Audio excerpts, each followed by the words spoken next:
Welcome to Fanalysis, a show where we combine fantasy football analytics with the metrics of sports betting. The result is the sharpest angles on every game. We're now joined by a sports handicapper that you can find on Twitter, known as the Old Man Who Bets, Geoff Sheasby, joining us once again for another season. Are you ready for the NFL season, Geoff? More than ready, Steve. It feels like we're kind of getting towards precedented times, and I'm all for it. Well, let's take a look at some of the top plays that you have this week. The Patriots, 6.5-point home favorites against Miami. Now, the Patriots lost 8 starters to free agency and pandemic opt-out. Does that change your expectations at all?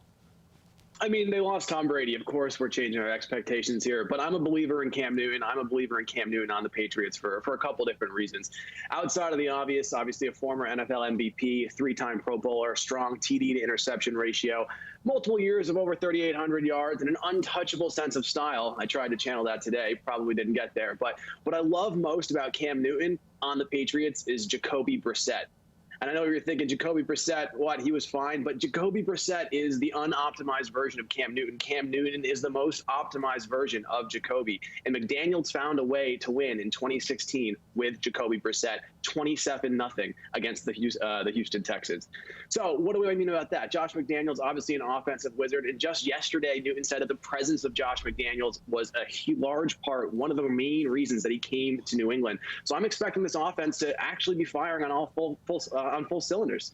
Yeah, I think aside from that, obviously the Dolphins are the Dolphins, right? They're playing in New England. New England has always had a hard time playing there down in South Beach, but we're looking at the other side of the ball. We've got gunslinger and intellectual Ryan Fitzpatrick. He's leading the charge on an offense that they can occasionally wow. Devontae Parker finally looked like the wide receiver he was hyped up to Ben after the last few years. Preston Williams has a lot of hype coming into camp this year as well, but at the end of the day, their defense is a JV football squad. So this is a defense that ranked 32nd in defensive efficiency, 32nd against the pass, 29th against the run. It's almost impressive to be that bad. So, I'm looking at the first-ranked Patriots defense in terms of efficiency. That was first against the pass, 8th against the rush. Even with those opt-outs, it's the Patriots' next man up.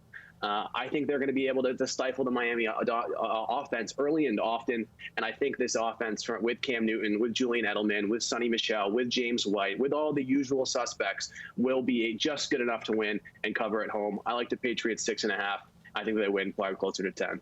Look, every year it's a crapshoot the first week of the NFL season. This year especially, we didn't get a chance to see any of these teams in the preseason. All we have to go on is what we're reading in the newspapers, and those always seem to lavish the local teams with praise. Is it easy to get, I guess, you fall in love with certain teams a little too quickly early in this young season, in this unprecedented season?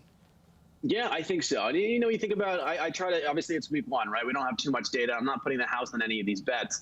But what we can do is we can look at turnover year over year, and we can look at last year's stats. I think the Dolphins closed at something crazy like 9-3 against the spread in the last 12 games. That's not sustainable. They were underdogs in every single one of those. So I think that trend should buck.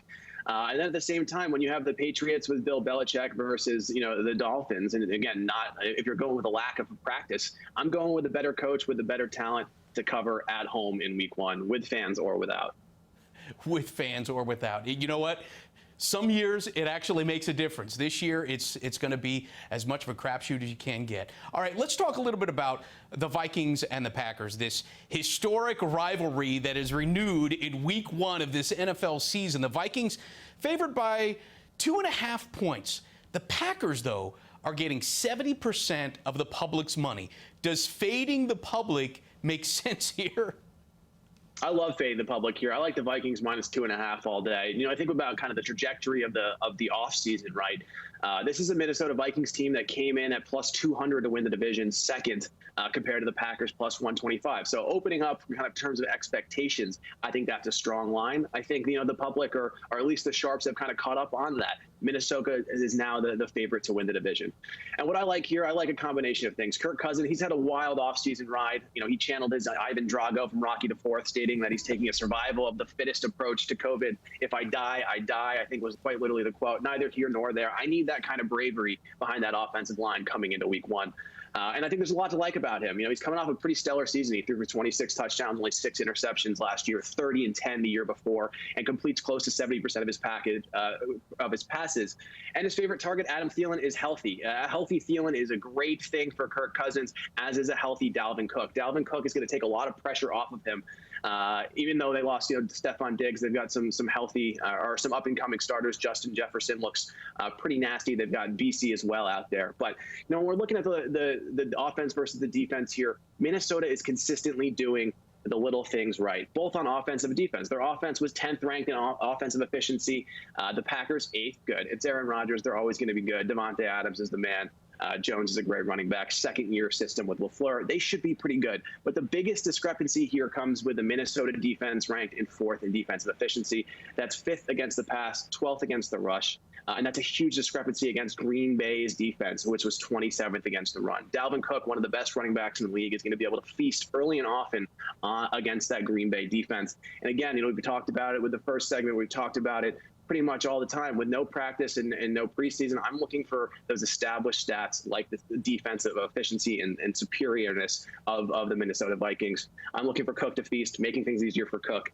I think the Vikings win and cover at -2.5. You brought up a great point about the second year in this system here for Aaron Rodgers. Do you think that that's going to give him a little bit more of a boost than we saw last year? I think so. And, when you think about the Packers last year outside of Devontae Adams, they were pretty much inept at receiver. So guys like Lazard, guys like MVS, they literally can't be any worse than they were.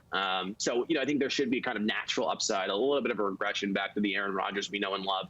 Nonetheless, the movement of the division from +200 to becoming a favorite for the Vikings and obviously the Packers going the other direction, I think speaks volumes. I think this is a division that is relatively wide open. I think the Bears are a little undervalued as well right now, but nonetheless, I think a -2.5 line is relatively strong for the Vikings, especially in a historic rivalry that of late they haven't been winning a lot of those games. And you touched a little bit on what this Packers defense doesn't do well. And number one, that's being able to stop the run. Dalvin Cook played in one game against the Packers last year, and he rushed for 154 yards. Do you see that as repeatable this weekend?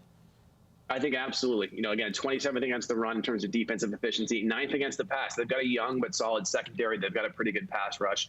The Vikings are going to need Dalvin Cook to go off, and the more that Dalvin Cook goes off, the easier it gets for Kirk Cousins. I don't think this is going to be a shootout by any means, but I do think the Vikings will get us there in week one at -2.5. All right, another one of your top plays is the Jets and the Bills, but you're not playing the spread. You're thinking the over-under at 39.5 is a good play. Which side of the line are you on that? I'm taking the under there. It's the lowest total of the slate, 39.5. When it's low, go lower. And honestly, it's just because of the lack of offense for either of these teams and the above-average defenses. Again, Jets' efficiency numbers last year on offense, 32 offensive efficiency. That's 32nd in passing, 31st in rushing. You can't get worse than that. Should they get better? Probably. But nonetheless, going on the road to Buffalo against a defense that was ranked 7th in terms of defensive efficiency, that's a tough ask. I think what's something that is interesting here to think about is Buffalo's home field advantage, often credited to kind of their crazy crowd who's jumping through tables and whatnot. No fans, so there's not going to be that X factor. And Buffalo was 4-4 at home and 6-2 on the road last year, which I don't know if a lot of people realized. Nonetheless, that just the inept ability of the Jets' offense to do anything, plus the strong defense there. On the other side, it's not like the Buffalo offense was necessarily wowing either. They were 21st in terms of offensive efficiency, and the Jets' defense was actually pretty good. I believe they were 11th in defensive efficiency. So two good defenses, two sputtering offenses. I expect this to be a low, boring game. Both games that they played last year, 13-6, 17-6, both of those would have gone under the 39. I saw it at 40 earlier in the week when I locked it in. So I'm expecting something to the tune of a 20-10 victory. I think what impresses me most about what the Bills did last year, they held their opponents to under 17 points in more than half of their games last year. This seems a prime opportunity for them to hold the Jets to under 17 points. Yeah, I completely agree. And it's kind of how they play. You know, they've got a strong running game with Singletary and now Zach Moss. Josh Allen, of course, is one of the better runners in the league. So they just grind you down. Strong defense with a good running game means a lot of time of possession, which means a lot of or a lack of opportunities for the other team to be scoring. So it's definitely not the game I've got circled in terms of, you know, fireworks on the slate. I'm looking more at maybe the Bucks and the Saints or the Browns and Baltimore. But nonetheless, you know, it doesn't have to be an exciting game to make money off of it, and I'm going to be taking the under. We like to look at some prop plays every now and again as well. The Jets team over-under is 16. Does a reworked offense give you any more confidence in the Jets' ability to get over that 16-point mark? You know, I think with no preseason and looking at only last year's stats, it's going to be tough for me to play that. You know, obviously that's pretty low, right? That's 3 scores. But, you know, if the stock market is crashing, I'm not trying to predict the bottom. So I'm going to let that one play out, maybe revisit a team total for the Jets later in the season. But the only action I'll have on this game is the under 39.5.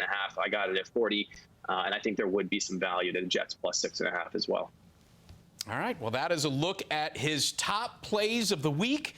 Make sure you check out our in-depth look at both the Jets and the Giants games and the other segments. For now, he's Geoff Sheasby. I'm Steve Overmyer, and this is Fanalysis.